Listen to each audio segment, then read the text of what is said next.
खुलुमबाय भिजन बिटिआरनि गेजेरजों जों दिनै माखासे बाथ्राखौ लानानै सावरायनो लादों बिखेखयै जोङो बे लाइमोन बिटिआर ओनसोलनि लाइमोनफोरनि जि आनएमप्लयमेन्ट समस्या बे आनएमप्लयमेन्ट समस्याखौ लानानै जों दिनै सावरायगोन आरो दिनै नैबे सावरायनायावहा जोंनि इउपिपिएलनि आफादगिरि बिथां प्रमद बर' सार बिथां दङ आरो जोंनिनो आबादारि आफादनि चिफ कनभेनर बिथां नेरखां खाख्लारि बिथां दङ आं मनमोहन बर' जोङो दिनै सावरायगोन जे आनएमप्लयमेन्टनि सायाव जोंनि बिटिआर ओनसोलावहा जोंनि गोबां मानसियानो माने आनएमप्लयमेन्ट जाना दङ आरो नोंथाङा मिथिगौ जों बयबो मिथिगौ जोंनि बिटिआर ओनसोलनिफ्राय बर' लाइमोनफ्रा माने खामानि मोनैनि थाखाय माने एमप्लयमेन्ट मोनैनि थाखाय गुबुन गुबुन स्टेटआव थांनानै दिनै बिराद आलाय सिलाय मोनसे अबस्था जादों आरो बिनि अनगायैबो जोंनि जिथु लाइमोनफोरनि जिथु आनएमप्लयमेन्ट समस्या बेखौ समाधान खालामनो थाखाय दा जोंनि जायफोर माने गभर्नमेन्टआव दङ बा दायित्वआव दङ बिसोर बिथांमोननियाव कोनो पलिसि बा मिशन भिजन जेबो गैया दा बिनि सायाव नोंथाङा गुवारै मा बुंनो सानदों बिसेसके बे जोबोद मोनसे गोनांथार मोनसे आयदा बियो जि मोनसे आनएमप्लयमेन्ट जि इशु बा आयदा आरो बियो दिनै सारा मुलुगनाङैनो सावरायजानाय मोनसे आयदा बियो दा बेखौ लानानै दिनै जों सावरायनो लानाया मोजाङानो जादों आरो बे जेंनाखौ जाय हादोरा सुस्रांनो हायाखै बे हादोरनि रांखान्थिया गोग्लैसोनानै दङ आरो जायफोर हादोरा बे जेंनाखौ सुस्रांनो हादों बे हादोरनि रांखान्थिया जोबोद जौगादों दा जुदि जोङो फार्स्ट वर्ल्डफोरनि कान्ट्रिफोरखौ नायोबा आमेरिका इउरप दा बेवहाय बिथांमोना जथेस्थ' एमप्लयमेन्ट होनो हादों बिसोरनियाव आनएमप्लयमेन्ट जेंनाया जोंनि बायदि हादोरनिख्रुइ जोबोद खम दा बिनिखायनो बिसोरनि रांखान्थिया जोबोद जौगादों आरो चाइना बायदि हादोरा बिसोरो गोबां एमप्लयमेन्ट होनो हायो बेखौ प्राइभेट सेक्टरावनो जाथों गभर्नमेन्ट सेक्टरावनो जाथों दा नंखायनो बिसोरनियाव मा जौगानाया बिराद थाबनो फैयो आरो रांखान्थि फारसे बिसोरो बिराद दावगालांनो हायो आरो प्रडाक्शनाबो बिसोरनिया जोबोद बारा जायो दा जोंनि हादोराव प्रडाक्शना जोबोद खम दा मोनसे माने बुंना दोननो नागिरदों एमप्लयमेन्ट होनना बुंबा जोंनि मोनसे भुल धारना दङ मा जोंनि मानसिफोरनियाव आरोखि गभर्नमेन्टनि जबा मोनबानो बे एमप्लयमेन्ट जायो थारमाने नन एमप्लयमेन्टफ्रा बेखौनो सानना लायो बिनि सायावबो एसे बियो माने ट्रेडिसनेलि बियो सोलिबोनाय मोनसे सोदोब एमप्लयमेन्ट होनना बुंनाय लोगो लोगोनो बयबो माने गभर्नमेन्ट जबखौनो साननानै लायो नाथाय दिनैनि जि इन्टारप्रिटेसन एमप्लयमेन्टनि बेखौ जोङो गुबुन गुबुन रोखोमै होनो हायो बिनि खेंफोरथिखौ बिनि जि मिनिंखौ दा बेवहाय ओंखायनो जोङो दिनै जि एमप्लयमेन्टनि खोथा जों रायलायदों बेवहाय गभर्नमेन्ट जबनि खोथाखौ जोङो रायलायाखै जायखिजाया हादोरावनो जायखिजाया रायजोआवनो जायखिजाया ओनसोलावनो गभर्नमेन्ट जबा जोबोद खम थायो दा गभर्नमेन्ट जब होनना बुङोबा जोङो अफिस आदालत टिचार्स प्रफेसार्स बिनि बायदि डिफेन्स बे गासैखौबो लानानै मोनसे गभर्नमेन्ट जब दा बे गभर्नमेन्ट जबा सारा भारत हादोर नाङै बा आसाम नाङै बा बिटिसि नाङै जों नायोब्ला बेवहाय गोबां खमानो थायो आरो दा नंखायनो जाय लार्ज स्केलनि जि एमप्लयमेन्ट बियो नन गभर्नमेन्ट सेक्टरावनो एबा प्राइभेट सेक्टरावनो होनाय जायो दा बै प्राइभेट सेक्टराव जोङो एमप्लयमेन्टखौ होनो थाखाय जोंनो माखासे पलिसिनि गोनां जायो दा बिनि थाखायनो जि मोनसे जि हादोराव मानसिखौ मेन पावार एबा हिउमेन रिसर्स हिसाबै लानो हादों बाहायनो हादों बै हादोरफ्राव मोजां पलिसि जादों जाय हादोरफ्राव जाय रायजोफ्राव जाय ओनसोलफ्राव मानसिखौ मेन पावार एबा हिउमेन रिसर्स हिसाबै बाहायनायनि थांखिखौ लानो हायाखै बा बिथांखिखौ लानो हायाखै बै हादोरफ्राव मानसिनि मेन पावारा बा हिउमेन रिसर्सआ मिसइउज जादों दा जोंफोरबायदि ओनसोलाव नायदो जे सासे मानसिया लाइमोन बैसोनि मानसि बिनियाव गोबां गोहो थायो बोलो थायो मेलेम थायो नाथाय बियो सानसेयाव गोबाङानो खामानिखौनो मावा जोङो सानफामानि बेरायबाय थानाय नुयो सोरबा खेला गेलेबाय थानाय नुयो केराम गेलेबाय थायो मबाइल गेलेबाय थायो बायदिसिना मबाइल फैनायनि सिगाङावबो बायदिसिना गेलेबाय थायो बा ओरैनो हाथाय बाजाराव गसंनानै समफोरखौ बारहोयो बेखौ जों नुनो मोनो उनाव बियो हाबा जाबाय रांखान्थिया गैया मोनसे नोरजिया मोनसे न'खर जोनोम जायो दा आथिखालाव नाथाय एसे सोलायदों आथिखालाव जोङो मा नुनो मोनदों जे जोंनि ओनसोलाव जिहेतु बोसोरसेयाव खेबसे आबाद मावनानै गुबुनखिनि समाव खामानि मावनो गोबां खामानि गैसोआ जोंनि ओनसोलाव इन्डास्ट्रि गैया बायदिसिना गैया आरो लोगोसे सेल्फ एमप्लयमेन्टनि थाखाय जिफोर राहा लामा दङ बेफोरखौ जों गावबो खालामना लानो हायाखै आरो गभर्नमेन्टआबो जोंनो नांगौ बायदि होनो हायाखै ओंखायनो दानि जिखौ मख'दों जे हाजार हाजार जोंनि लाइमोनफ्रा सोरबा सिकिउरिटि गार्ड जाहैदों गुजरात हारियानायाव थांनानै गवायाव थांनानै सोरबा हटेलाव वेटार जाहैदों जायखिजाया खामानि मावनानै बिसोरो दंहैयो दा खामानि मावनायाव आंहा जेबो बुंनांगौ गैया नाथाय खामानिया सास्टेनेबल नंगौना नङा नोङो जेला बाहेरायाव थांनानै हेभि खामानि मावहैगोन नाथाय बियो हाजिरासो कुनु पार्मानेन्ट नङा अब्ला नोङो बेवहाय फिउचारा बारा मोजां नङा मानोना नोङो सोरबा लहानि इन्डास्ट्रियाव सोर इन्डास्ट्रियाव बे बेसे बोसोर खामानि मावनो हानो 5 बोसोर 10 बोसोर बिनि उनाव बे मावनो हानाय नङा सोरबा वेटार जानानै दङ बे बेसे बोसोर मावनो हानो दा जुदि बियो हटेल मेनेजमेन्ट खालामनायमोनब्ला बिनि साख्रिया प्रमोशन जालांबाय थागौमोन बियो बहाबा केटारिनाव खामानि मावनो हागौमोन बायदिसिना बियो सेफ जानो हागौमोन बै लेभेलाव माखासे प्रमोशन आरो सास्टेनेबिलिटिया थायो थारमाने बेयाव थांनानै मानसिफ्रा मा जादों गावसोरनि लाइफनि अनगायैबो बिनि नखराबो कोनो फिउचार गैया कोनो सेफ नङा आरोखि दा बेयाव थांनानै जास्ट हाजिरा मावहैदों बेयाव सोरबा माने हाजिरा मावनो हयथ' लाजिदों सोरबा माने खामानि मोनाखै बेयो मोनसे इन्डास्ट्रियाव थांनानै हाजिरा मावहैदों बिनि अनगायै बिनि इन फिउचार सिकिउरिटि लाइफनि थाखाय बा सेफटिनि थाखाय जेबो माने पलिसि बा स्ट्रेटेजि जेबो गैया बेयाव आरो बेवहाय जोबोद लिमिटेड फैसा मोनो 8,000 10,000 मोनो बेखौ गावबो जानो नांगो आरो न'आव सोरबा हरनो हायो सोरबा हरनो हाया आरो सोरनिबा आखला एसे जौ लोंनाय बायदिसिनाबाथ' फैसाया बेवहायनो जोबजोबो उनाव न'आव बेराम जानानै रिटार्न फैयो न'नि मानसिफ्रा नायनो गोनां जायो बिदिबो जों गोबां मोनदों बेबायदि केसबो दा खोथाया जाहैबाय मा जे इमप्लयमेन्ट जि पलिसि गभर्नमेन्ट अफ इन्डियानि गभर्नमेन्ट अफ आसामनि आरो जोंनि बिटिसि गभर्नमेन्टनि बिनि सायाव सोनारगोन आरो लोगोसे मास पिपलनि गेजेराव इमप्लयमेन्टनि सायाव मा एवारनेस दङ मा नलेज दङ मा इनफरमेशन दङ जे बबे बबे सेक्टराव जोङो इमप्लयमेन्टखौ लानो हायो दा जोंनि हारियाव नायनो थाङोबा जोङो स्किल्ड मानसिखौ जोबोद खम मोनो जोंनियाव ITI फरायनाय खम एग्रिकालचार फरायनाय खम मेनेजमेन्ट फरायनाय खम आरो हायार इडुकेसन लानाय मानसिफ्राबो जोबोद खम आरो बिनि गेजेरावनो माखासे जोंनियाव ग्रेजुवेट दङ नाथाय बै ग्रेजुवेटफ्रा माने मा जादों गोबाङानो माने बबेबा मोनसे साबजेक्टआव बिराद स्पेशलाइज्ड बा बियो बिराद इन्टारेस्टेड नङा माने जायनि थाखाय बियो सिम्पल ग्रेजुवेट जाना दङ खिन्थु राहा लामा मोनसे नागिरना मोनाखै केरियार मोनसे नागिरनानै मोनाखै दा बेनिखायनो दिनै हारिनाङैनो जोंनो मोनसे इमप्लयमेन्ट पलिसिनि दरकार जादों जे जोंनियाव थानाय बेसेबा बुरजा आन्डार मेट्रिकफोरखौ जों मा खालामगोन जोंनियाव थानाय बेसेबा बुरजा हायार सेकेन्डारि पास खालामनो हायै जायफोर लाइमोन दङ बिसोरखौ जों मा खालामगोन हौवासायानो जाथों हिनजावसायानो जाथों जोंनियाव जायफोर ग्रेजुवेट दङ बा आन्डार ग्रेजुवेटफोर दङ बिसोरखौ जों मा खालामगोन आरो बिनि अनगायैबो लेखा फरायनो गारबाय नाथाय हाबा जाबाय एसे बैसोबो जाबाय नाथाय बेहा जेबो खामानि गैया बिसोरखौ जों बहा बाहायगोन दा बे टटेल जोंनियाव थानाय पपुलेसनखौ लानानै आरो बिभिन्न गोबां गुबुन गुबुन सेक्सनखौ लानानै जोङो मोनसे इमिडियेट इमप्लयमेन्ट पलिसि बानायनांगोन आरो बेवहाय आङो सानो जे जों बिनि थाखाय मोनसे जोंनो रिसोर्स इनस्टिट्यूट नांगोन रिसोर्स इनस्टिट्यूटआसो जोंनो मोनसे गाइड एबा पलिसि स्ट्रेटेजिखौ पारफेक्ट होनो हागोन जि रिसोर्स इनस्टिट्यूटआवनोखि साइन्टिस्ट थागोन बेवहाय बिभिन्न साबजेक्ट एक्सपार्ट थागोन बेवहाय इन्जिनियार थागोन बेवहाय नोङो जोंहा मा होनो बेखौ स्किल्ड मानसिफोर थागोन बा जायफोरनिखि मेनेजमेन्टनि मानसिफोर थागोन जायनिखि बेंक लन गभर्नमेन्ट पलिसिफोरखौ जोंनो बुंनो हायो आरो बेजों लोगोसे एग्रिकालचारनि एक्सपार्ट थागोन जोंहा लाइफ स्टकनि एक्सपार्ट थागोन जोंहा हर्टिकालचार एक्सपार्ट थागोन मार्केटिंनि एक्सपार्ट थागोन बे गासैबो लानानै मोनसे रिसोर्स इनस्टिट्यूटनि बड'लेण्डआव गोनांथि जादों दा आं बेखौनो सानदों जे जिहेतु जोंहा बिटिआर गोरोबथा जाबाय आरो इलेक्सनाबो जानो गोनांमोन इलेक्सनाव सरकारा गोदान फैयोबा आरो जोंबो बेवहाय बाहागो लानायनि सुबिदाखौ मोनोब्ला आं सानदों जे जोङो इमिडियेटलि मोनसे बड'लेण्ड रिसोर्स इनस्टिट्यूटखौ जोङो मा खालामगोन दाग्रोनांगोन एबा इस्टाब्लिश खालामग्रोनांगोन आरो बेवहायनो जों पलिसिखौ बानायनांगोन जे 32 लाख पपुलेसननि गेजेराव जोंनि जिखिनि लाइमोनफोर दङ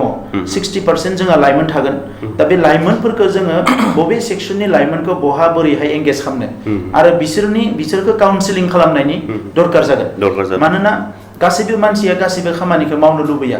सोरबा दखान होनो लुबैगोन बिसोरखौ बिनि थाखाय जोङो स्किल बानायनांगोन ट्रेनिं होनांगोन जोङो गोबां दखान होनो हायो क्वालिटी मोजां भेलु एडिशन खालामनानै दखानफोरखौ आजिखालि साबना हामना होदों बेखौ जों खालामनो हायो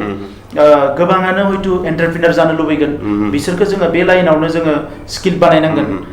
गोबाङानो प्रडाक्शनाव फैनो हायो बिसोरखौ जोङो बेवहाय जों सापर्ट होनांगोन गोबाङानो प्रसेसिं इन्डास्ट्रि आजिखालि गोबाङानो दै बथलनि इन्डास्ट्रि बानायदों सोरबा बायदिसिना स्ट्रबेरी बानायदों गुबुन गुबुन इन्डास्ट्रिफ्राव एफा एनै जोंनि लाइमोनफ्रा आखाइ होदों दा जोङो बै इन्डास्ट्रि जायफ्रा इन्डास्ट्रियलिस्ट जानो गोसो जोंनियावथ' हेभि इन्डास्ट्रि गैया MSME फैगोन medium and small scale industry दा MSME आव जायफ्रा इन्टारेस्टेड बिसोरखौ जोङो बेवहाय स्किल बानायनांगोन आरो लार्ज सेक्सना जिहेतु हौवायानो जाथों बा आइजोआनो जाथों बिसोरो आबादारि दा बै आबादारिफोरखौ जोङो स्पेसियेलि जोङो गोसो होनांगोन आरो बिसोरखौ जुदि गोसो होयोब्लानो जोंनि रांखान्थिया जौगागोन मानोना मैगं थाइगङा ओरैबायदि दाम बारायदों आरो गोनांथिया बारानिफ्राय बारा जादों आरो थांनाय बोसोरनिफ्राय मोनसे ट्रेन्ड आं आसामाव नुदों सिगांनिफ्रायनो दंखायोमोन नाथाय एबार एसेम्ब्लियावबो मोनसे कुइसन लाबोदोंमोन आङो नुनो मोनदों सासे मानसिया कि जेराव माने ट्राइबेल मानसिफ्रा मैगं थाइगं फानो बेखौ बयबो बायनो होसोयो आरो बेखौ अर्गेनिक होननानै सानो दा जोंनियाव बे मोनसे सुबिदाया दङ मानोना खारुपेटियावनो जा बा बरपेटायावनो जा बैयाव जायफोरा मैगं थाइगं गायदों बिसोरो बिराद मुलि होयो आरो केमिकेल हासार होयो बिसोरनि मैगं थाइगंफ्रा गोसोम गोसोम जालायलायो दा नंखायनो जोंनि ट्राइबेलफोरनि मैगं थाइगंफोरखौ जोबोद होसोयो दा ओंखायनो दा आं नायदों जे माखासे खामानि दङ जायखौ आइजोफोर आरो हौवाफोर ज' मावनो हायो दाउ अमा फिसिनाय बेबायदि गोबां खामानि दङ गायनाय फुनाय बेवहाय ज' मावो दा बेखौ बे लाइनावनो जों पलिसिखौ बानायनांगोन आरो बिनि अनगायै गुबुन गुबुन सेक्टर इमप्लयमेन्टनि खोथा रायलायदों नालाय जोङो दा गुबुन सेक्टर होनना बुङोबा आजिखालि स्मल स्केल इन्डास्ट्रियावनो सुपारि मेकिं बेयाव मेसिन फैदों औवानि धुपखाथि बानायनाय इनसेन्स स्टिक्स धुपखाथि बानायनाय आरो औवाजोंनो बायदिसिना हासिब बानायनाय बाहेराव थाङो बियो औवानि बायदिसिना आजिखालि क्राफ्ट मा होनो फार्निचार बानायनाय बेबो बाहेराव बिराद दाम दङ दिनै बरपेटायाव मोनसे गामि मोननै मोनथाम लोगो नांनानै मिया गामि बिसोरो टटेल सफा बिसना बायदिसिना मोजां मोजां लाइटनि थाखाय फ्रेम बेफोरखौ बानायो आं थांदोंमोन बेयाव बेरायदोंमोन बे गोबां साहिदा दङ दा बेखौ जों बानायनो हायो बिनिफ्राय पेकेजिं इन्डास्ट्रियाव जों बाहागो लानो हायो बिनि अनगायै स्पाइस दायो स्पाइसआ ओरैबायदि स्पाइस होनना बुङोबा जोंनियाव जिखिनि मोनो माने ब्लेक पेपार हालदै हाइजें जालुक दा बैफोर जिनिस आङो थांनाय बोसोराव दिल्लीनि जि सब्जि मन्डि गोदानै जि सब्जि मन्डि जादों बेवहाय आंनि सासे लोगोआ आंखौ बेवहाय लांदोंमोन आरो आं बेवहाय रायलायदोंमोन दा बेवहाय हाइजेंखौ बिथांमोना बुंदों जे कार्बि आंलंनि डिमा हासावनि गार' हिल्सनि आरो बड'लेण्डनि हाइजें बिथांमोना गोबां हाइजें नांगौ होननानै आंनो बुंदों जे सब्जि मन्डियाव डाइरेक्ट लांगोन बिथांमोना दा बै खामानिफोरखौ जोङो मावनो हायो दा बेफोरनि थाखाय बारा जोंहा खस्थ' खालामनाङा बिनि अनगायै ना फिसिनो हायो जेराव दिनै बाहेरनिफ्राय बिराद ना फैदों दा दिनै जोङो नुदों जे लकडाउननि समाव गामि गामि ना जासिनो फैदों जोंनि मानसि गैया गुबुन हारिफ्रा माने फिसा फिसा नाखौनो 200-300 फानफैदों गोबां जायगायाव दा बेवहाय जोंनि मानसिया खामानि मावनो हायो बेदर फानदों जोंनि मानसिफ्रा खालामनो हायो दाउदैनि बिराद साहिदा दङ जों सानफ्रोमबो दाउदै जायो दा इमप्लयमेन्ट होनना बुङोबा एग्रि एन्ड एलाइड बेवहाय जोङो गोबां इमप्लयमेन्ट जों होनो हायो आरो जोङो जेखौ हाया बेखौ नाजाथाबालासिनो दा दिनै IT सेक्टराव जोंहा साफा सानै सेंग्राफ्रा MBA खालामदों MTech खालामदों BTech खालामदों बै लाइमोनफ्रा दिनै CIT निफ्राय सोरबा डिग्री लादों बैसोरो माने डिप्ल'मा लादों बिसोरो माने बै सेक्टराव थांगोन माने बिनि थाखाय जोङो हयतो टाइम लागोन बे इन्डास्ट्रिखौ लाबोनो थाखाय जोङो गभर्नमेन्ट अफ इन्डियानियाव बुंदोंमोन जे जोंनो मा पलिउसन गैयै नन पलिउटेड इन्डास्ट्रि जोंनो नांगौ दा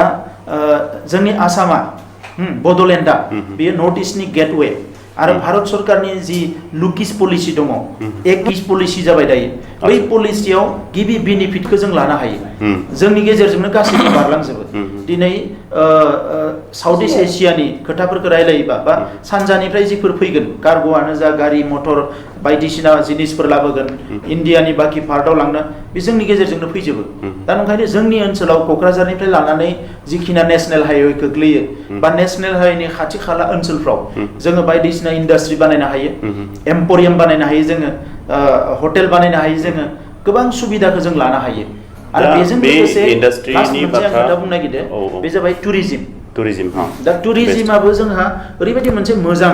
माने अबंलावरिया जोंनो होनाय जोङो भुटान हाजोनि गाहायाव आरो अरुणाचल हाजोनि गाहायाव थायो अरुणाचलाव गोबां टुरिस्ट स्पट दङ भुटानाव गोबां टुरिस्ट स्पट दङ बेखौ जोङो दिनै अल इन्डियानि अल वर्ल्डनि टुरिस्टफोरखौ जों जुदि क'अर्डिनेट खालामोब्ला दिनै गुवाहाटीनि हटेलफ्रा गोबां गारि मटर जगायनानै बिसोरो माने टुरिस्टफोरखौ बिथांमोना खामानिखौ मदद खालामो थांलाय फैलाय बायदिसिनायाव दा जोंनियावबो अलरेडि मानास दङ बरनदि दङ अरां दङ जोंनियाव माने गोबां ओनसोलफोर दङ बै ओनसोलफ्रा माने बिराद मोजां माने बाय'डाइभारसिटिया बिराद मोजां कुनु पल्युसन गैया दा बेवहाय जोङो गोबां टुरिस्टफोरखौ एट्राक्ट खालामनो हायो दा बे खामानिफोरखौ मावनो थाखाय जोंहा मोनफा मोननै एनजिअ मावजि गेन्द्रि सोरबा खामानिखौ मावबाय थादों दा जों जुदि बेखौ लार्ज स्केलाव मावनो थाखाय जुदि पलिसि लायोब्ला जोङो कुइकलि जोंनि हारियाव जिखिनि आनइमप्लयड दङ जोङो बिटिसि ओनसोल होनना बुङोबा बिटिआरआव हयथ' आनइमप्लयडआ 10 लाखसो जोङो कुइकलि मोनगोन खिन्थु बेजों लोगोसे जोङो जोंनि आनइमप्लयडखौ जोंनि हारिनिखौल' नायोबा जोङो 3-4 लाख जिखिनि दङ बेखौ जों थाबनो एमप्लयमेन्टखौ होनो हागोन आं बेखौ फोथायो दा बेनि सायावनो मोनसे खोथा जाबाय मा जिहेतु इन्डास्ट्रि गायसननायनि बाथ्रा बुंनाय जादों बा इन्डास्ट्रि थायोबानो मोनसे आनएमप्लयमेन्टफोरा मोनसे समाधाननि सुत्रखौ माने नागिरना मोनगोन आरोखि नाथाय जोङो एमप्लयमेन्ट खालामनाय लोगो लोगो बा इन्डास्ट्रि गायसननाय लोगो लोगो बे प्रडाक्सन बेस जानांगोन प्रडाक्सना मास्ट बि जानांगोन दा प्रडाक्सननि थाखाय जोंनि माने आबादारिफ्रा बेसेबां माने स्किल गोनां दङ बा बिसोरखौ माबा मोनसे एवारनेस लाबोनानै मोनसे गथा खालामनानै प्रडाक्सन बेस इन्डास्ट्रिखौ लाबोनांगोन दा बेनि थाखायनो माने एवारनेसखौ माने फार्मारफोरनि गेजेराव एवारनेसखौ लाबोनांगोन दा बिसोरखौ गथा खालामनो थाखाय माने इउनिटि खालामनो थाखाय बिराद दरकार दङ आरोखि दा बेनिखायनो बे एग्रिकालसार सेक्टराव जुदि डेभेलप खालामनांगौबा जायखिजाया हर्टिकालसार एग्रिकालसार माने लाइफ स्टकआनो होन बेखौ एवारनेस खालामनो थाखाय मोनसे इउनिटि नांगोन दा बिनि सायाव माबायदि पलिसि लाबा मोजां जागोन जेनेबा बेवहाय गुबैयै जोङो आनअर्गेनाइज जानानै दङ जोंहा बिभिन्न सेक्टराव फार्मारफ्रा आङो बेखौ खोब मोजाङै गोबां बोसोरनिफ्राय स्टाडि खालामबाय मानोना दुलाराय बर' फरायसा आफादाबो बर' हारिखौ गेरेमसा हारि दानायनि एजेन्डाखौ लानानैनो खामानि मावबोदों आरो एबसुआव आं गोबां सम थानाय समाव बे खोथाफोरखौ जोङो नाजाबोदों मालाबा जोङो एन्टारप्रिनारशिप एवारनेस प्रग्राम खालामदों मालाबा जोङो फार्मार एवारनेस प्रग्राम खालामदों आरो बैफोरखौ खालामनायाव गोबां समाव जोङो माखासे एजेन्डासफोरखौ जोङो अलरेडि रायलायबोदों दा बेवहाय बे आनअर्गेनाइज सेक्टराव थानाय फार्मारफोरखौ जोङो मोनसे आयदानि सायाव मोनसे बिथिङाव जोङो अर्गेनाइज खालामनो हायो जेरै जोंनियाव अमा फिसिनाय अमा फिसिनाया दिनै गुटि नर्थ इस्टआव नायोब्ला अमानि जि डिमान्ड बेयो गोबांथार दा बे अमानि डिमान्डा जिहेतु गोबांथार दा बै अमानि डिमान्डखौ सुफुंनो हायिनि थाखाय इन्डियानि गुबुन जायगानिफ्राय अमा फैयो जोंनियाव दा बेखौ अमाखौ बिसोरो मा खालामो नर्थ इस्टनि मार्केटाव बिसोरो फानफैयो नागालेण्डआवनो जा मिज'रामावनो जा बेवहाय साप्लाइ थाङो दा जोंनि बै अमाखौ जोङो प्रडाक्ट खालामनो हायो दा बे अमाखौ प्रडाक्ट खालामनांगौबा जोंनिया मेन क्राइसिसआ मा जादों जे जोंनि फार्मारफोरा बारा स्किल नङा मानै माथाम अमाखौ माब्रै माबा अमाखौ जोंनि सासे आइजोआनो फिसिनो हायो जोंनि आइजोफ्रा अमा फिसिनायाव जोबोद गोरोंखा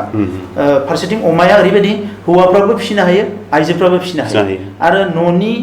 कुनु खामानि लस खालामालासे जों अमाखौ फिसिनो हायो आरो अमाया जोंनि बिराद मोजां रांखान्थिखौ जौगाहोनो हायो दा ओंखायनो आं नायदों जे दिनै जोङो 1 लाखसो मानसिया अमाखौ फिसिनो हायो दा बेवहाय मेन क्राइसिसआ जागोन आदार आरो अमा फिसा क्वालिटि अमा फिसा मोना आरो आदारनि बिराद क्राइसिस जायो दा थेवबो आङो मोनसे खोथाखौल' बुंनो नागिरदों जे बेखौ हयथ' जों पलिसि लायोबा 5 बोसोरसोनि गेजेराव जोङो बे जेंनाखौ फोजोबनो हागोन मानोना ब्रिडिं फार्मखौ जुदि जोङो 50टा बा 100टा खालामनो हायोब्ला मासे अमाया 6टानिफ्राय 9टायालागै 9टा 10टा अमा फिसा होयो दा अब्ला जोङो 100टासो ब्रिडिं फार्म खालामनो हायोबा जोङो बिराद मोजां अमा फिसानि साप्लायार जानो हागोन आरो लोगोसे जेखौ फेटनार होनना बुङो अमाखौ बेदरनि थाखाय गिदिर खालामो दा बेनि थाखाय जायखिजाया मानसियानो अमाखौ फिसिनो हायो आरो अमाया गोबां थैयो बिदि नङा गोबां बेराम जानानै अमाया थैसोयो बिदि नङा मानोना आं गावनो अमाजों लिंक जानानै दङ आरो आं नायदों जे जोङो जुदि दिनै 1 लाख नङाबाबो 50,000 माने आइजोफोर आरो हौवाफोरखौ जुदि अमानि थाखाय ट्रेन खालामोब्ला आरो बिसोरखौ जुदि सासेखौ बोसोरसेयाव माबा अमा फिसिनो होयोब्ला अब्ला जोङो बोसोरसेयाव 5 लाख अमा मोनगोन जुदि 10टा अमा फिसिनो होयोब्ला जोङो 10 लाख अमा मोनगोन दा नर्थ इस्ट मार्केटाव जुदि डेइलि इयारलि जुदि जोंनो 10 लाख अमा नांगौब्ला जोङो बिनिफ्रायनो साप्लाय होनो हागोन जुदि 5 लाख अमा नांगौ आंनियाव डाटाया दङमोन आं एसे बावबाय 5 लाख अमा नांगौबा जों बिनिफ्रायनो होनो हागोन आरो आग्लायनाय अमाखिनिखौ जों प्रसेस खालामनानै दिनै स्मक पर्क होनना बुङो बे अमाया माने जिखौ फोराननाय बायदिसिना खायदाजों आरो गुबुन गुबुन अमानि आइटेम बानायो बे आइटेमफ्रा माने बिराद डिमान्ड इंटरनेशनल मार्केटाव दा जों अमाखौनो जों 1 नाम्बाराव जों लानो हायो गुबुन मोनसेया जाबाय सानफ्रोमबो सोलिनाय दावदै जों बर' मानसिफ्राबो दावदै जायो नाथाय दावदैखौ जों प्रडाक्ट खालामा प्रडाक्ट खालामनाया गुबुनसो दा ओंखायनो दिनै दावदैनि थाखाय जोंहा लेयार फार्म जों बानायनो हायो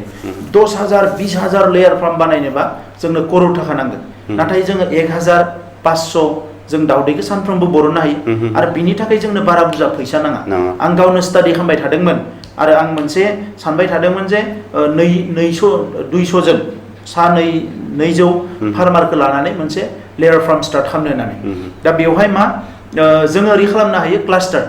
जोङो मोनब्रै गामि लाबाय मोनब्रै गामियाव सासे आबादारिखौ जोङो बुंबाय जे नों 500 दावदै माने प्रडाक्ट खालामनांगौ आरो बेखौ ज' खालामनानै सोरबाया बायनानै बेखौ मार्केटाव लांगोन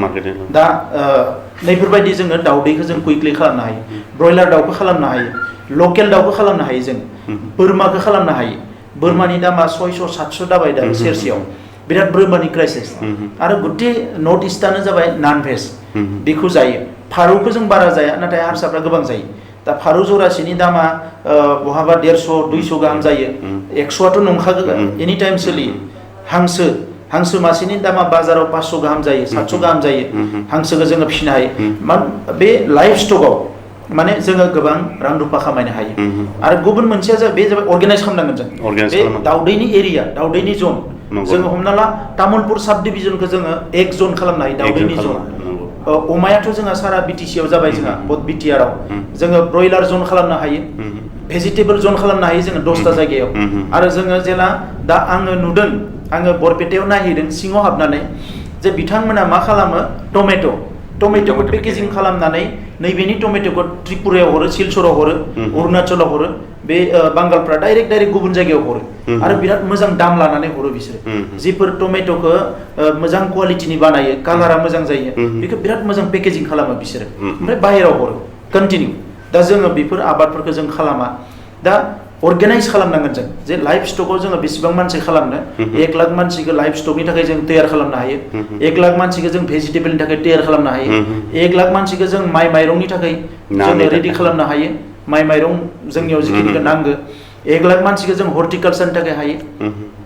1 लाख नङाबाबो 50,000खौ जोङो बिभिन्न सेक्टराव एन्टारप्रिनार जों डेभेलप खालामनो हायो प्रसेसिंनि थाखाय प्राइमारि प्रसेसिं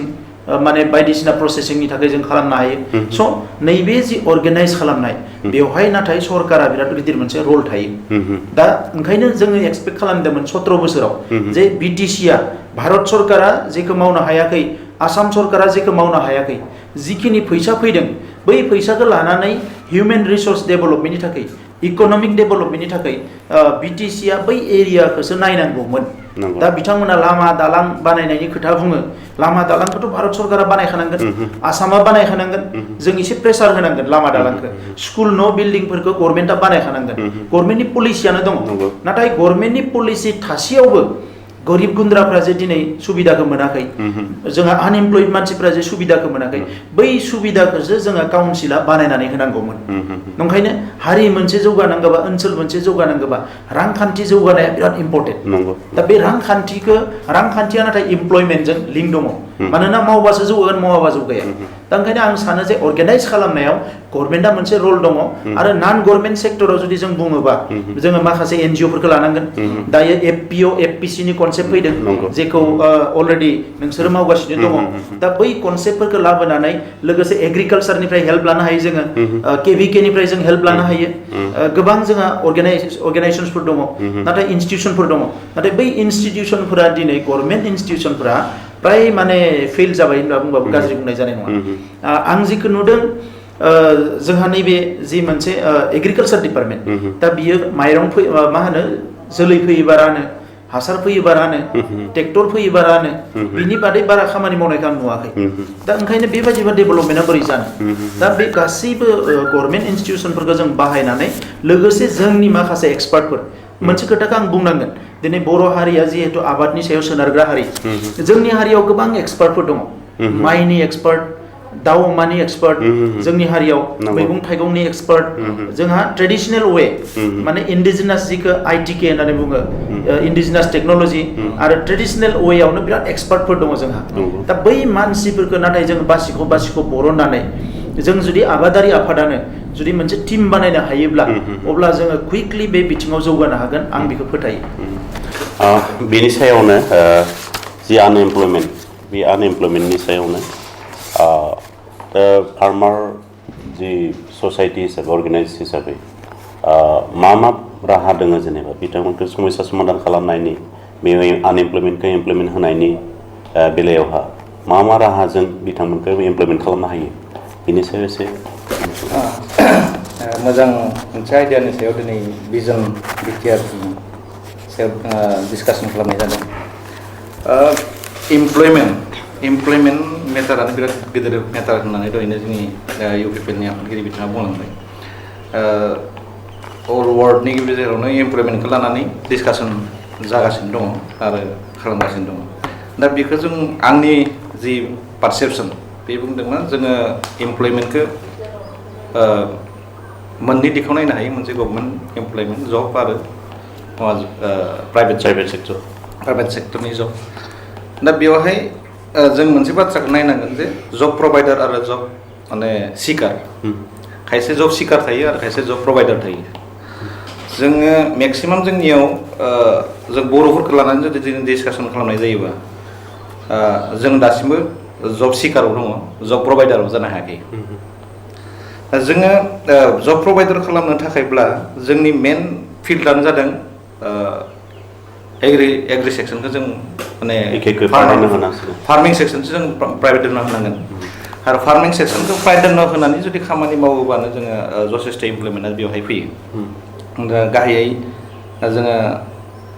ट्रेडिसनेलि जि खामानिफोरखौ मावबाय थादों बेखौ बांसिन गुरुत्व होनानै बेखौ मार्केटाइजेसननि बाथ्रा लांनांगोन आरो बिजनेस जोङो जिखिनि एग्र' बिजनेस होनना बुंदों एग्र'खौ एग्रिकालसारखौ जोङो जास्ट माने एग्रिकालसार होननानै सानालासिनो बेखौ जों बिजनेस हिसाबै लानो हायाखै कमार्शियेलाइजेसन खालामनांगोन एग्र' सेक्सनखौ कमार्शियेलाइजेसन खालामबानो बेवहाय माखासे सेक्सना मानसिफ्रा इमप्लयमेन्ट जाखायो जेरैहाय प्रडाक्सन बेवहाय थायो बेखौ अर्गेनाइज प्रडाक्सन खालामनांगोन अर्गेनाइज खालामबा बेयाव माखासे मानसिफ्रा इमप्लयमेन्ट जागोन लोगोसे प्रडाक्सनजों लोगोसे बेवहाय मार्केटिं फैबाय मार्केटिं जों बेखौ मोननै बाहागोआव राननो हायो जे र'हिबो मार्केटिं आरो बेखौ प्रसेसिं खालामनानै भेलिडेसन खालामनानै खालामनो हायो आरो बिनि अनगायैबो जोङो फुल टाइमार नङा जोंनि एग्रिकालसाराव थानाय जिखिनि फार्मार्सफोर दङ बे फार्मार्सफोरा दासिमबो फुल टाइमार जानो हायाखै आरो फुल टाइमार जानो हायैनि थाखायनो मा जादों जोङो एमप्लयमेन्टआ जोंनि थाखाय बिराद माने भालनारेबल जानानै दं फुल टाइमार जानो हायैनि थाखाय आरो बेखौ जों फुल टाइमार जायोबानो जोंनि इक'नमिकआ अट'मेटिकलि माने जौगासारगोन होननानै जों आसा खालामनो हायो फुल टाइमार जोङो फार्मार जानांगोन फार्मारफोरा दासिमबो जों फुल टाइमार नङा जोङो मोनसे सम आबाद मावो मोनसे समाव ओरैनो थायो आरो बेनिफ्राय जिखिनि प्रडाक्सन जादों बे प्रडाक्सनफ्रा जोंनिया मा जादों बेखौ रिसाइक्लिंआव जों लांनो हायाखै रिसाइक्लिं बेखौ जोङो माने मोनसेनि उनाव मोनसे जों खालामनो हायाखै जायखौ भेलु एडिसन होननानै बुंदों दा हमनानै ला जों माइ प्रडाक्सनखौ र' हिसाबै खालामनानै माइखौनो जों फानो ट्रेडिंआव माइखौ फानोब्लाबो जोङो ट्रेडिं खालामाखै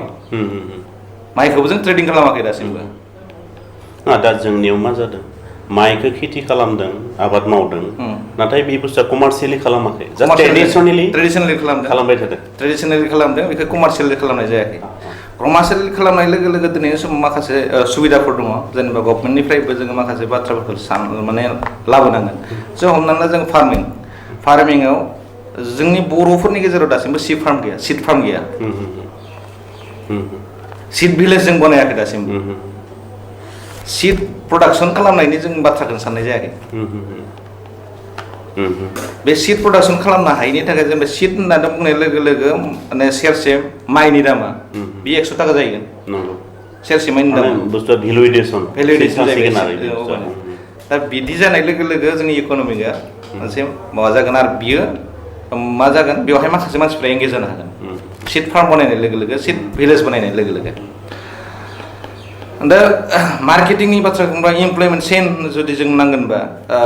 हमना ला प्रडाक्सन खालामग्राफ्रा प्रडाक्सन खालामबाय बियो एग्रिकल्चार जानो होन बा टेक्निकेल लेभेलनि जिखिनि भेलु एडिसनानो होन दा प्रडाक्सन खालामनायजों लोगोसे बेयावहाय ब्रकार फैगोन नों प्रडाक्सनानो गैयाबा ब्रकारा बेयाव फैनाय नङा प्रडाक्सन फैयोबासो ब्रकार फैगोन नोंनियाव माल थायोबासो मानसिफोर फैगोन बिनि उनावसो बियो डिस्ट्रिबिउटरनियाव थांगोन बेनिफ्रायसो बियो रिटेलरसिम मोनहैगोन बे सेक्सन बेखिनि खामानिखौ मावग्रा गैया जोंनियाव ब्रकार जोंनि मानसिफोरनि गेजेराव ब्रकार गैया बर'फोरनि गेजेराव ब्रकार गैया डिस्ट्रिबिउटरबो गैया बिनि अनगायैबो जाबावबाय मा जोङो माने रिटेलारबो गैया जों रिटेलारबो जानो रोङा जास्ट मात्र जों आबादखौल' मावबाय थायो आबादखौ मावनो थाखाय जों बेखौ स्टकबो खालामनो रोङाखै ब्रकारफ्रासो स्टक खालामो थारमाने मोनसे एमप्लयमेन्ट जागोन अबाने जेनेबा बे मेनलि प्रडाक्शननि सायाव बिखेक भाबे डिपेन्ड खालामनांसिगोन थारमाने प्रडाक्शना हाई प्रडाक्शन खालामबा आरो जोंनि जायफोर प्रडाक्सार माने प्रडिउसार माने आबादारिफ्रा बे आबादारिफ्रा मा जागोन अर्गेनाइज जानांगोन इउनिटि जानांगोन बे अर्गेनाइज जानाय लोगो लोगो बेखौ सिस्टेमेटिकेलि माने बे प्रडाक्शनफोरखौ माने भेलु एडिसन खालामनांगोन बे प्रडाक्शना जुदि अर्गेनाइज खालामनानै जुदि इउनिटि खालामनानै जुदि प्रडाक्शन खिनिखौ ज' खालामनो हायोबा आरो बेखौ जुदि कमार्शियेल लेभेलाव जुदि लांनो हायोबा होमबासो ब्रकारफ्रा फैनानै मा खालामगोन बेवहाय मोनसे इस्यु दङ माने मार्केट चेलेन्ज दा एखमबा खोनायो जोंनियावथ' जेन'बा बेसेबा लार्ज स्केलाव मावग्रा माने फरेन कान्ट्रिफोरनि बायदि बा इण्डियायावनो इउपि बिहार गुबुन जायगायाव पान्जाबफ्राव जेरै मावो गमखौनो जा आलुखौनो जा 100 बिगा जोंनियावथ' बिदि गैया नाथाय थेवबो जिखिना मावो बेखिनाबो एखमबा माने मार्केट चेलेन्जनि खोथाखौ रायखाङो दा बे इस्युखौ जों बोरैहाय डिल खालामगोन जे मोनसे समाव खोनादोंमोन जे प्रक्रिउटमेन्ट सेन्टार पिपिसि माइनि बेलायाव पिपिसिनि दा ओमफ्राय गोदान कनसेप्ट लाबोदों मन्डि सबजि मन्डि बायदिसिना दा नैबे मार्केट चेलेन्ज आं मानोना मोनसे समाव आं नुदों जे आं तामुलपुराव माखासेया थालिर मावदोंमोन थालिर आबाद दा बै समाव आङो बै जायगाजों बेरायनो थांनायाव बा मोनसे खामानि लानानै थांनायाव सानसेखालि लामायाव नुबाय जे गोबां मानसिया थालिर आबाद मावदों दा सासे आबादारिखौ आं सोंबाय जे थालिरनि मार्केटआ माबायदि दा बिथाङा बुंबाय जे बाहेरनिफ्राय लांफैयो नाथाय ट्राके लाङा एफा एनै लाङो आरो जि थालिरा माने मोजां जादों माने बिदाङा बेखौ दाम होयो बिदां खमखौ दाम होआ बेबायदि गोबां एखमबा वेस्ट जायो ना बे मोनसे प्रब्लेमा दङ दा जोंनि माबायाव आरो प्रब्लेमा जाबाय मा जोङो खेबसेयाव माखासे बुस्थुफोरखौ जों खेबसेयावनो माने फिल्टार खालामनो हायाबो जानोबा बेदा जाबाय मा नैबे बे प्रक्रिउटमेन्ट सेन्टारखौथ' जोङो जेनेबा माइनि बेलायावसो बांसिन प्रक्रिउटमेन्ट सेन्टारनि बाथ्राया फैदों बा दायो जाबाय मन्डियाथ' बिराद इम्पर्टेन्ट जिनिस जानानै दङ जोंनियाव दा जोङो आसाम हिसाबै नायोबा जों मन्डिखौनो नुवा होनना बुंजायो दा मन्डि दोङो होनना बुङोबा जोङो माबानि बिहार माबानि हारियाना थालिर मार्केट आच्छा बै माबा दरंगिरिनि थालिर मार्केटासो मन्डि हिसाबै सोलिना दङ जेनेबा मन्डि होननानै बुंजागोन बेखौ थालिर मार्केटखौ खिन्थु बाखि माइनियानो होन जिखि जाया हर्टिकालचारनि जिखिनि प्रडाक्सन होन जोङो जेरावबो आसामाव मन्डि नागिरना मोननाय नङा आसामाव फार्मार्सफोरनि थाखाय मन्डि नागिरना मोननाय नङा दा बे खामानिफोरखौ मावनो हायोमोन जोंनि गभर्नमेन्टफ्रा मावनो हानायनि माबा दङ स्कप दङ बेखौ खालामना होनांगौ अब्लानियासो जोंनि फार्मारफोरनि थाखाय बेनिफिट जागोन दा मन्डिखौ खालामना होयोबा जोंनि फार्मार्सफोरा अब्लानिया माने माबा होगोन बिसोरनो माने फाननायनि थाखाय बारा टेनसन थानाय नङा मन्डि जानाय लोगो लोगो फाननायनि थाखाय टेनसन थानाय नङा प्रब्लेम बारा जानाय नङा लोगोसे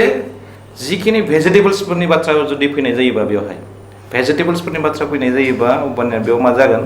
जे कोल्ड स्टरेजनि प्रयोजन जालायबाय कोल्ड स्टरेजखौ जोंनि फार्मारफोरा बनायनो हानाय नङा बेयाव गभर्नमेन्ट सापर्टिं नांगोन गभर्नमेन्ट सापर्ट नांगोन दा मोनसे बाथ्राया जादों जोंनि जिखिनि फार्मार्सफोर दङ बे फार्मार्सफोरा बिराद मार्जिनेल फार्मार बिसोरनि लेन्डफ्रा स्टरेजनि थाखायथ' गभर्नमेन्टआव गोबां प्रजेक्ट दङ गभर्नमेन्टआ माने फार्मारफोरखौ सापर्ट खालामनाय गोबां प्रजेक्ट दङ कोल्ड स्टरेजनि थाखाय दा बेनिखायनो प्रडाक्शना कन्टिनिउ जानांगोन लार्ज स्केलाव जानांगोन मोनसे मार्केटखौ हमनांगौबा मोनसे मार्केटखौ जुदि हमथाना लाखिनांगौबा बेनि प्रडाक्शना कन्टिनिउ जानांगोन दा फुल टाइमार बेनिखायनो जानांगोन थारमाने फार्मार्सफ्रा फुल टाइमार जानांगौनि कारना बेनो जे जोङो प्रडाक्शनखौ कन्टिनिउ खालामनांगोन मोनसे कोल्ड स्टरेज सोलिनो नांगोनबा मोनसे कोल्ड स्टरेजखौ जुदि सोलिहोनो नांगोनबा बेवहाय गोबां प्रडाक्शननि प्रयोजन जागोन आरो बेयो कन्टिनिउवास जानांगोन कन्टिनिउवास जायोबा बे कोल्ड स्टरेजआ जुदि जनानै थानो गोनां जायोबा बेनिफ्राय जेबो बेनिफिट जानाय नङा गभर्नमेन्टआबो दिनै बे गोदान मोनसे कनसेप्ट लाना फैदों जे बे एफपिअ बा एफपिसि बे एफपिअ बा फार्मार प्रडिउसार माने अर्गेनाइजेसन बा फार्मार प्रडिउसार कम्पानिखौ बे कनसेप्टखौ गभर्नमेन्टआ बेखौनो लाबोदों बे मन्डिनि बाथ्रा बुंबाय प्रसेसिंनि बाथ्रा बुंबाय बा भेलु एडिशननि बाथ्राखौ बुंबाय दा बे बुस्थुआ जुदि बे कनसेप्टआ जुदि गामि लेभेलाव जोंनि फार्मार लेभेलाव एक्जेक्टलि जुदि इमप्लिमेन्ट जायोबा होमबानिया जों जिखिनिखौ रायज्लायबाय थादों बे बुस्थुआ फुलफिल जायो खारन गभर्नमेन्टनिफ्राय नैबे एफपिअफोरनो माखासे स्किमफोरखौ होबाय थादों इन्डास्ट्रि प्राइमारि प्रसेसिं सेन्टार बेनिफ्राय एमअबिसिडि होननानै दा गोदान मोनसे माबा लाना फैदों मिसन अर्गेनिक भेलुस एन्ड डेभेलपमेन्ट जिहेतु ट्रेडिसनेलि जोंनि ट्राइबेल एरियाफोरनियाव माखासे माने अर्गेनिक मोनसे जन हिसाबै दंबाय थायो दा बेखौ फायदा लानांगौ थारमाने दा जोंनियाव जुदि पिपिसि मोनसे जुदि लाबोना होनो हायोबा माइनि मोनसे सेन्टार जुदि पिपिसिखौ जुदि माइनि जुदि पिपिसिखौ लाबोना होनो हायोबा जास्ट बेखौ सार्टिफिकेसनखौ एमअबिसिडिनि थ्रुयैनो होनो हायो गभर्नमेन्टआ होयो अर्गेनिक माने सार्टिफिकेसनखौ माने बेखौ लानानै जोङो बेखौ भेलु एडिशन खालामनो हायो जाय माइखौ जोङो 22 टाकायाव फानबाय थादों बेखौ जुदि पेकेजिं खालामनानै अर्गेनिक लग'खौ जुदि मारिना होयोबा जिहेतु ट्रेडिसनेलि जोंहा अर्गेनिक दङ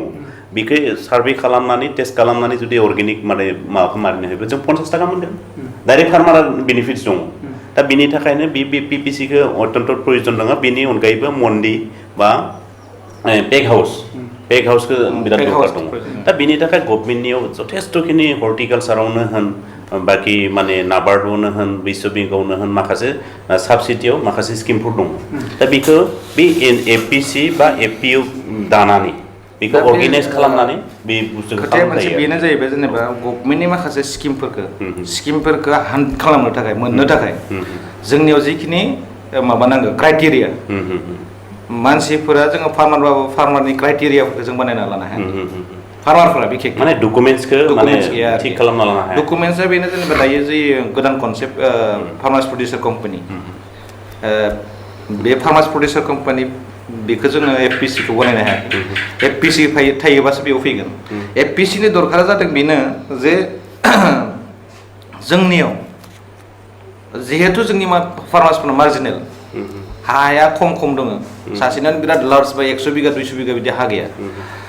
दा मोनसे जायगाखौ जुदि मोजाङै माने क्लास्टार बायदि जों खालामनांगोनबा मोनसे प्रडाक्शनखौ जुदि मोनसे एरियानिफ्राय दिहुननो नांगोनबा जोंनियाव खमसे खम 500 जनसो मानसि माने फार्मार्सफ्रा अर्गेनाइज जानानै खामानि मावोबासो मोनसे प्रडाक्टखौ बे जायगायाव माने फिक्स खालामनो हायो ना बे बुस्थुआथ' कन्टिनिउटि खालामनो हायो एफपिअनि माबायाथ' एखे बे कनसेप्टआ बेनो आरो आदाया दहाय बुंदों मोनसे खौरां बे माने क्लास्टार बनायनानै जन बानायनांसिगोन दा धरक 100टा क्लास्टार थाबाय 100टा क्लास्टाराव जोङो 20टा प्रडाक्ट्स खालामगोन 20टाल' मोनबा क्लास्टारखौ मोनबा माने मोनसेल' प्रडाक्टसो खालामनो होबाय जेनेबा बिलाथियानो बे मोनबा क्लास्टारा बिलाथि माने मा खालामगोन बिलाहि प्रडाक्सन खालामगोन मोनसेया बानलुखौ खालामगोन मोनसेया आलुखौ खालामगोन माने मोनबा क्लास्टारखौ माबा रानना होयोबा 100टायाव 20टा आइटेमा जोंनियाव फैगोन आरो बे बुस्थुखौ जों मार्केटखौ हमनानै बेखौ कन्टिनिउ खालामनो हागोन दा बेबायदिनो दा अमा फिसिनायखौनो होन बा नैबे दा जोंनियाव मा जादों जोंनियाव एफपिसि दङ आबाद एग्र' प्रडिउसार कम्पानि लिमिटेड थ' बे आबाद एग्र' प्रडिउसार कम्पानि लिमिटेडआव जोंहा हालदै माने माबाखौ लादों बा हालदै बे प्रजेक्टखौ लानाय लोगो लोगो गभर्नमेन्टनिफ्राय 90% साबसिडियाव 1,65 लाख थाखानि मोनसे इन्डास्ट्रि सेन्सर खालामना होबाय थिग बिदि डिमाकुसियावबो माने आगराव होदों दा बेयाव मा जादों दा बे हालदैया भेरगाव ओनसोलखौ भेरगाव साब डिभिजनखौ हालदै जुन होननानै डिक्लेयार होनांगौ गभर्नमेन्टआ हालदै जुन खालामनानै बेयाव जेसेबांखिनि फार्मार्स दङ मथा मथि उदालगुरि जिल्ला बा एज ए हल बिटिआर ओनसोलाव जुदि जोङो मानसिफ्रा कनजुम खालामो सानसेयावनो बेसेबां टन माने 9 टन अनलि बिटिआर ओनसोलनि मानसियानो डेइलि 9 टन माने हालदै कनजुम खालामो जायो थारमाने 9 टन हालदै डेइलि प्रडाक्सन खालामनांगोन डेइलि माने पाउडारखौ फरेस्टखौ दा बे हिसाबाव नों मान्थलि बेसेबां जागोन 9 टन बा आरो बे बिसेसके हालदै आरो हाइजेंनि बेलायाव आं बुंनो सानो माने आं जेखौ गिदिंनानै नुदों जे जोंनि भुटान हाजोनि गाहायाव आरो भुटान हाजोल' नङा जोंहा ओरै बड'लेण्डनि खोथा रायलायोबा टिपकाइ बासबारि बे ओनसोलाबो गोजौ जायगा दा बेवहाय गय बिफांनि सिङावनो जा न'नि बारियावनो जा माने बयबो हाइजें हालदैखौ गायनो हायो आरो बेवहाय खोब नांबायबो थानो नाङा दा नंखायनो बिसेसके थाबनो कुइकलि जोङो माने रां खामायनो हानाय आरो इमप्लयमेन्ट मोननो हानाया जाबाय माने हालदै आरो हाइजें आङो सासे सेंग्रा लोगो मोनदोंमोन बे सेंग्राया बोसोरसेयाव बिगानै बा बिगाथाम फार्स्ट बियो आधा बिगा गायदोंमोन बिनि उनाव बिगासे बिगानै बिदि गायबाय बियो बिगानै बा बिगाथाम बियो गायो हाइजें आरो बोसोरसेयाव बियो माने बायदिसिना खामानि मावो दा बिनि टटेल बिनि जि माने खरसा बोसोरनि खरसाखौ बियो माबायावनो बरना लायो हाइजें बिगानैयावनो दा बियो बुंदों जे आं सानसेखालि बेखौ लोगो मोननानै सोंदोंमोन माने बाक्सानिनो सासे सेंग्रा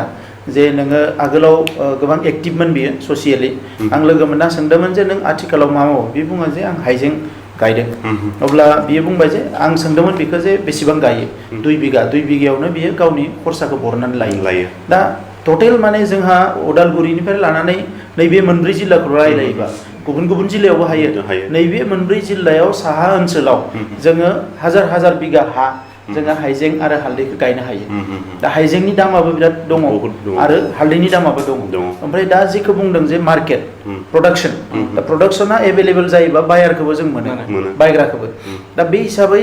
नैबे हालदै आरो हाइजेंखौ जोङो फकास खालामनाया मोजां आरो जोंनि आबादारिफोरजों कुइकलि रायलायनानै जोङो बे खामानिखौ मावनो हायो दा बेवहाय आं मोनसे खोथा एड खालामबावनो नागिरदों इमप्लयमेन्ट आरो रांखान्थि दा जोङो बयबो जानानै मोजां मोनो दा लकेल ना होनना बुङोबा दायो रौ बरा माबा माबिफ्रा थांबाय दायो खिन्थु बिनिफ्राय आरोबाव जोंनि जि गोदो गोदायनिफ्राय जों जाबोदों ना बोथिया थुरि ना बाखि ना फिथिख्रि बायदिसिना नाफोर दङ ना मावा बैफोर खिन्थु मार्केटाव बिराद दाम दायो नागिरनानो मोना बिनिफ्राय नाथुर ओमफ्राय गांजेमा सिंखावरिफोरखौथ' मोनला खांख्राइ मोनला दा जोङो बेखौबो जोंनि मानसिफ्रा आबाद मावनायखौ माने जुरिफिननांगोन आरो बेजों लोगोसे दायो हाग्रानि बायदिसिना बिलाइ मैगं थाइगं जायफोरा दिनै मानास हाग्रा खाथियाव दङ गुबुन हाग्रा खाथियाव दङ बिसोरो हयथ' मैखुन बायदिसिना बिलाइ मैगंफोरखौ लाबोनानै फानफैयो बै जायगानि खाथियाव मोनजायो दा दिनै जोङो हिल स्टेटफोरखौ नायोबा नागालेण्डआ खिन्थु दाबो बै बिलाइफोरखौ गोबां जायो बिसोरो दा बेवहाय गोबां मेडिसिनबो थायो भिटामिनबो थायो आरो बेवहाय प्रटिनबो थायो दा बेखौ जानानै बिथांमोना बिराद हाइजेनिकबो गासैबो साइडनिफ्राय बियो मोजां आरो अर्गेनिकबो दा जोंनियावबो जोङो बड'लेण्ड ओनसोल हिसाबै मोनसेया जाबाय बाहेराव फानहरनायनि थाखाय मोनसे टारगेट खालामनानै प्रडाक्सन बाहेरनि मानसिफोरनो जाहोनो आरो मोनसेया जाबाय जोंनो जानो थाखाय दा जेखौ बुंदों हालदैया 9 टन नांगोन दा जोंहा थावाबो नांगोन गासैखौबो नांगोन माइरं नांगोन दा बेखौ जोंनि जानो थाखाय जोंनि प्रडाक्सनखौ जोङो एसेसमेन्ट खालामनानै जोंनि फार्मारफोरखौ अर्गानाइज खालामनायनि टाइम जाबाय आरो इमिडियेट कुइकलि जोङो दायो नाथुरनि आबाद मावनो थाखाय जोंनो बिराद गिदिर गिदिर फुख्रि नाङा बहाबा एसे निजोराफोर मोनोबाथ' आरो मोजांसिन निजोरानि साइडआव माने एसे नेट होनानै बेखौ गय बिफांनि मुरा औवानि मुराफोरखौ होनानै बे माने आबादखौ बेखौ फिसिनो हायो माने आरो गुबुन गुबुन आजिखालि बिहार टेक्न'लजि बायदिसिनाफ्राव दिनै ना खावैफोरखौ औवानिनो बेरा दुंनानै जावनानै बेयाव फिसिनाय गोबां माखासे आदबफोर फैदों दा बे लकेल ना लकेल एम्फौ एनला लकेल माबा बेखौबो जोङो खोब मोजां फकास खालामनो हायो आरो गुबुननि गिदिर गिदिर मार्केटखौ साननानै जोङो एसे नार्भास जास्लायस्लाय कुइकलि मार्केट जोङो बेखौनो मोनो माने लकेलावनो दा हालदैनि बाथ्राखौ होन जोङो इयारलि जोंनि बै माबानिफ्रायनो जोंनि बिटिआरनिफ्रायनो 34 crores बा 9 crore बा 10 crores जोंनिफ्राय ओंखारलांबाय थादों फैसाया माने आं मोनसे खालामदोंमोन हालदैनि बेलायावनो आरो बेयावनो बहुत मानसिया मथा-मथि मोनसे हालदै माने पिपिसि जुदि माने गायसनोबा मोनसे एरियायाव जुदि गायसनोबा बिसोरो बे हालदै जेसेबांखिनि कनजुम खालामगोन बिनि सायाव मात्र 10% जुदि मार्केटखौ जों लानो हायोबा बिटिआर ओनसोलाव 10% बिटिआर ओनसोलाव लानो हायोबा जोङो 3 crore-निफ्राय 5 crore थाखा खामायनो हायो आरो 3 crore-निफ्राय 5 crore थाखा जि फैगोन बे नङा माने इयारलि मोनसे बेयाव 50 जन सेंग्राफ्रा मिनिमाम 10 लाख थाखा खामायनो हागोन बोसोरसेयाव 10 लाख थाखा सासे मानसियानो खामायनो हायो 10 लाख नङाबा 7 लाख थाखा सासे माने बे डिस्ट्रिब्युटरा खामायनो हायो थारमाने बिराद इजि प्रसेस दङ दा बे कररा जाबाय जेसेबां फार्मार ओंखारो बेजों फार्मारा बुरजा ओंखारो जों अर्गानाइज खालामनांगोन जा एपिअ खौ दायित्व होनांगोन एपिअ मोनसेया 3 crore 5 crore खामायनो हायो इजि खामायनो हायो दा मोनसे बाथ्राया जाबाय जेनेबा जोंनि मानसिफोरनि एमप्लयमेन्टनि जे कनसेप्ट आंनि बुजिनायाव आरो जेनेबा एमप्लयमेन्टनि कनसेप्टखौ मानसिफ्रा मा होनना सानदों जे गभर्नमेन्ट जबखौसो एमप्लयमेन्ट होनना सानो दा जुदि जोङो प्रेजेन्ट जुदि सिटुवेसनाव जुदि नायोबा जे जाय खामानिखौ मावनानै जों फैसा आरजिनो हायो बेनो एमप्लयमेन्ट जुदि जों माने सिम्पल लेंगुवेजआव बुंनो थाङोबा जोंनि माखासे मानसिफोरा खामानि मावालासिनो ओरैनो थाबाय थानायनि थाखाय रां मोननो हायाखै रां मोननो हायैनि थाखाय जोङो आनइमप्लयड जाना दं जिखि जाया खामानिजों जुदि जोङो एंगेज जानानै जुदि फैसा मोननायनि बेबस्थाखौ जों खालामनो हायोबा बेनो एमप्लयमेन्ट बेखौ जों क्लियार जानांगोन थारमाने आरो बेखौ क्लियार जानो हायोबा जोङो खामानि मावनो हानांगोन दा आं मोनसे बाथ्राखौसो बुंनो लुबैदों जे जोंनि मानसिफोरा आं लिडार होनना बुंदों मानसिफोर लिडारनि कनसेप्टआवबो जोंहा भुल दङ लिडारनि कनसेप्टआबो जाय मानसिफोरा बबेबा माने माबायाव थांनानै स्पिच हैनो हायो बेखौ लिडार होननानै सानो जोङो अर्गानाइज खालामनाय मोनसे माबाखौ खालामनानै जों स्पिच हैनायखौनो जोङो लिडार होननानै बुंदों खिन्थु बबेबा मोनसे सेक्सननि मानसिफोरखौ लाना थांनानै बे मानसिफोरनो माखासे एमप्लयमेन्ट होनाय मानसिया जे सार्भिस प्रभाइडार बेबो सासे लिडार जब प्रभाइडारा लिडार बेयो जोङो जब प्रभाइडार नङालासिनो जों लिडार जानो बे प्रभाइडारफोरखौनो माने मोनसे अर्गानाइज खालामना लानानै बिसोरजोंनो खामानिखौ मावहोनांगोन जोङो इडुकेटेड मानसिफोरा दिनैनि समाव जों साननांगोन जे जोङो लिडार जानो जब प्रभाइडार जानो माखासे मानसिफोरा नन स्किल माने मानसिफोर दङ बै नन स्किल मानसिफोरखौ लामा होनो थाखाय जोङो मोनसे खामानि थि खालामना लानो हानांगोन खामानि आरो बै खामानिखौ मावफुंनानै बिसोरनो जोङो बेनिफिट होनो हायोबा बेनो एमप्लयमेन्ट दा बेवहाय जायफोर जोंहा दा ग्रेजुवेट इयुथफोर दङ हौवासायानो जा हिन्जावसायानो जा दा हिन्जावसाफ्रा मेनलि आइजोफ्रा मावनो हानाय खामानियाव लिडारशिप होनो हायो हिन्जावसा माने आं आइजोखौनो होनदों दा गोबां हयथ' ग्रेजुवेट बा पोस्ट ग्रेजुवेट जोंहा आइजोफोर दङ बिसोरो माने आइजो मावनो हानाय खामानि प्लास मोननैबो माने सेक्सना मावनो हानाय खामानि बेवहाय लिडारशिप होनो हायो आरो सिम्पलि जिखिनि दा जों आबादनि खोथा रायलायदों बा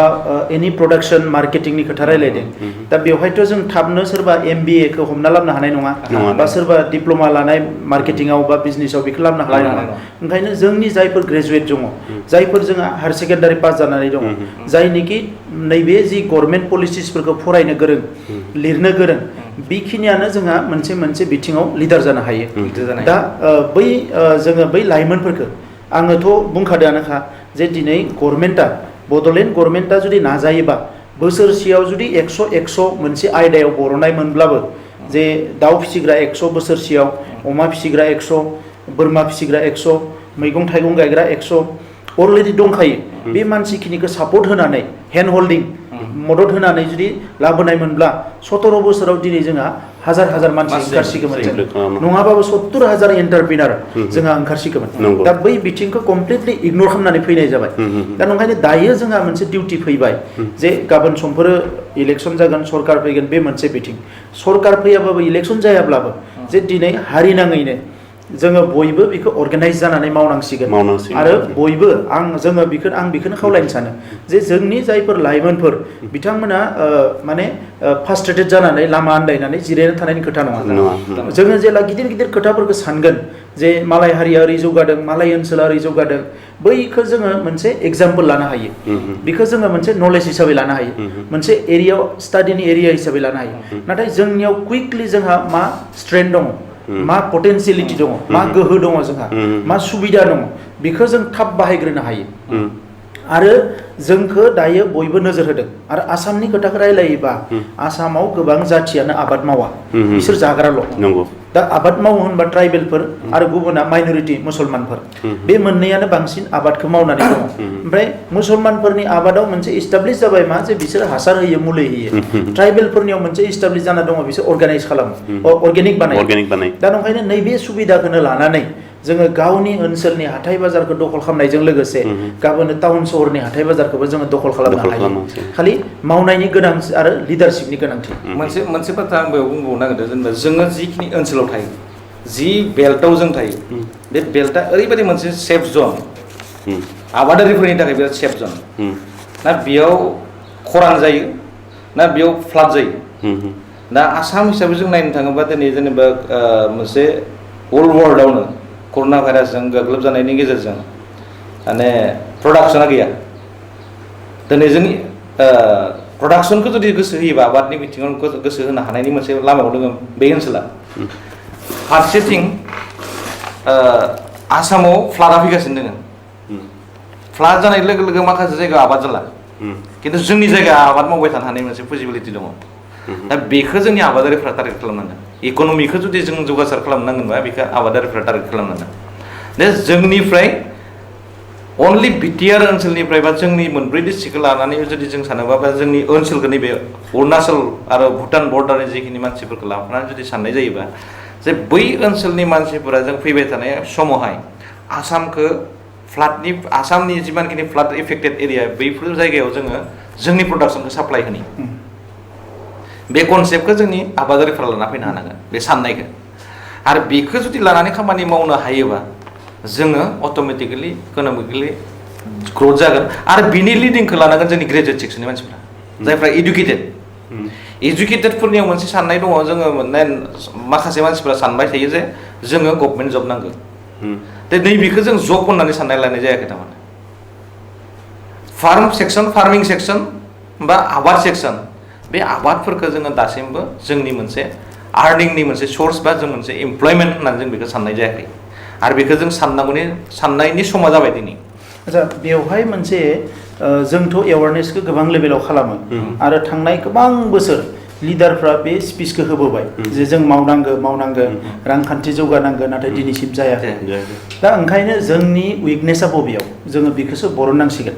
हारि हिसाबैनो जोंनि उइकनेसा बबेयाव आङो बेवहाय माखासे जिनिसखौ जिखौ बुजियो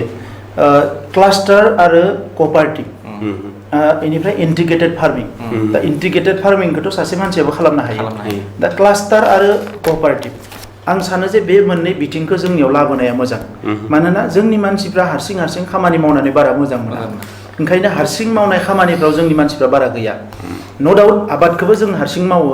जानो थाखायल' मावो कमार्शियेलि जों मावनो हायाखै जेला सासे मानसिजों सानै लोगो नांगोन साथाम लोगो नांगोन अब्ला बिसोरनियाव स्ट्रेंथआ बारा जायो नलेजआ बारा जायो बिसोरनियाव स्किलआ बारा जायो दा नैफोरबायदि खोथाफोरखौ रायलायनानै जोंनियाव क्लास्टार आरो क'पारेटिभ सिस्टेमखौ जोङो लाबोनो हायोबा मोजां आं बेखौ सानो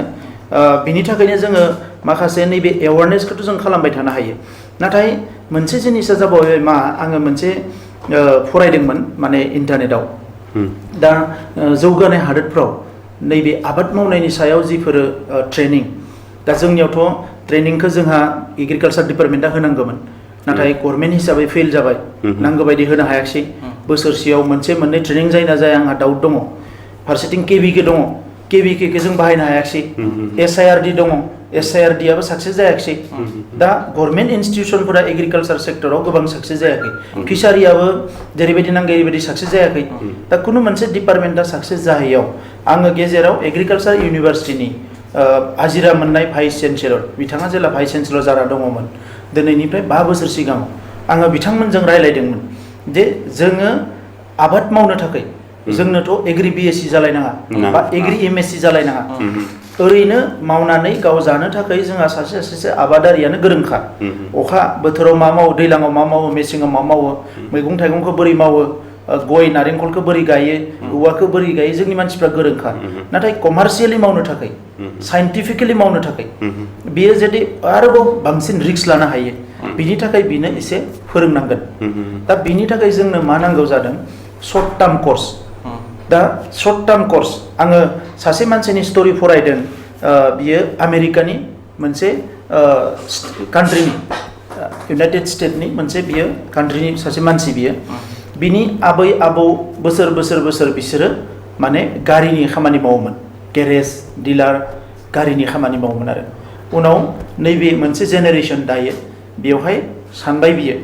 जे जोंनि आबै आबौआथ' गोबां गारिनि खामानि मावबोबाय आं गारिनि खामानिखौ मावला बियो सानबाय जे आं आबाद मावगोन आंगुरनिफ्राय बियो जौ बानायगोन ग्रेप्सनिफ्राय बियो वाइन बानायगोन माने अब्ला बिसिनावथ' हा दङ एभेलेबल दा बियो मा खालामबाय जे गाव एग्रिकालसार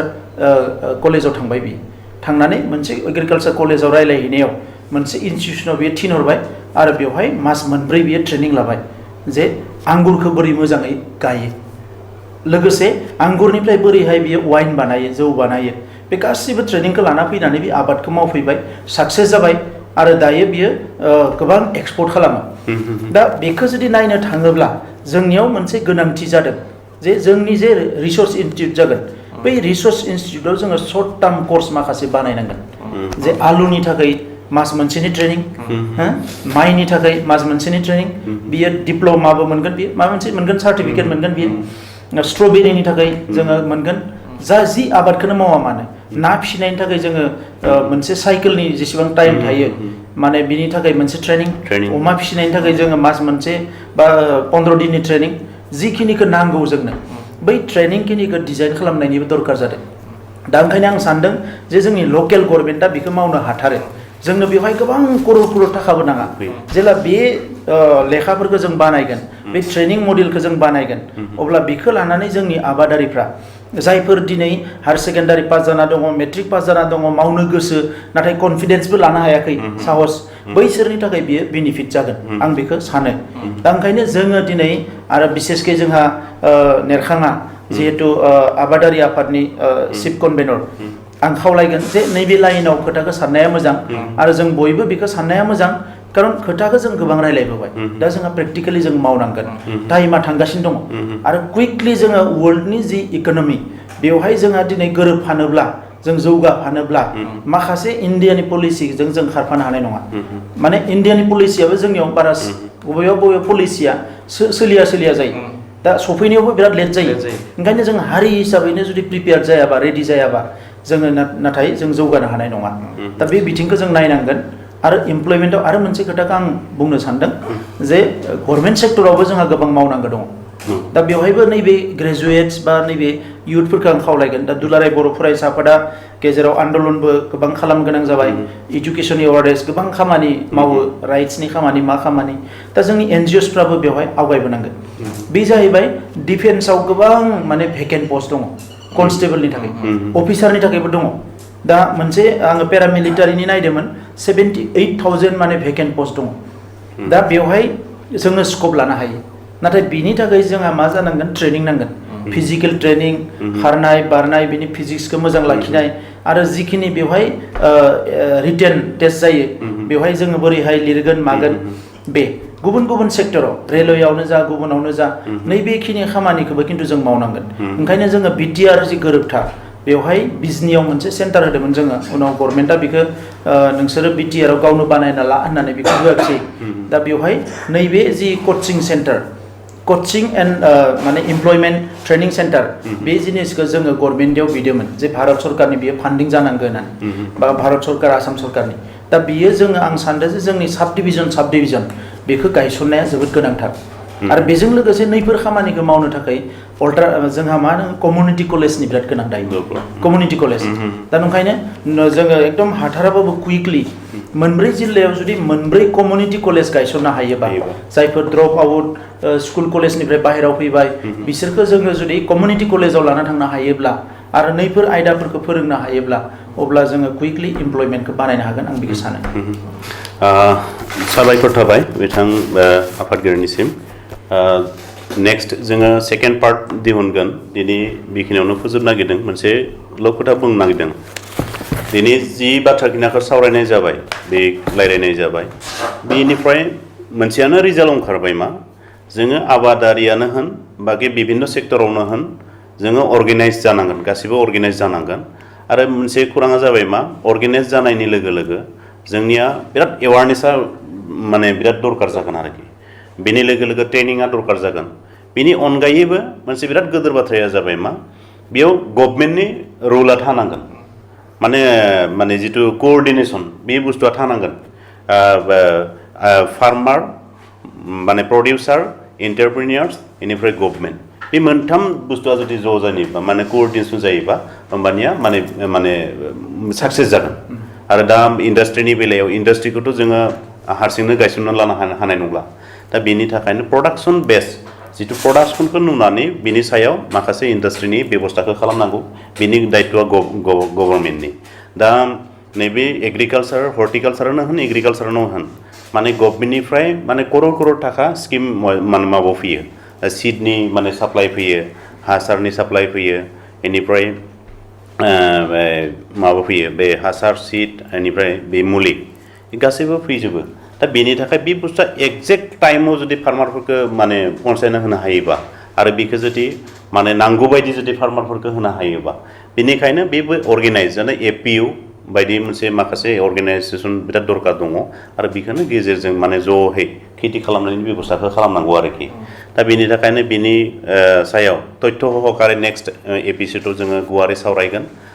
दिनै नैबे जितु भिजन बिटिआर बेयाव फैनानै माखासे बाथ्राखौ जोङो मिथिनो मोनबाय आरो बेनि गेजेरजों भबिष्यताव मा मावनो थांगासिनो दङ बिनि माखासे बाथ्राखौ हयथ' रायजो राजायाबो मिथिखाबाय भबिष्यताव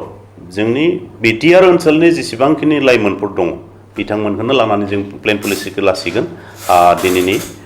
जि रायलायनाय बा सावरायनाय बेखिनिखौ बिदिनो फोजोबबाय गोजोन्थों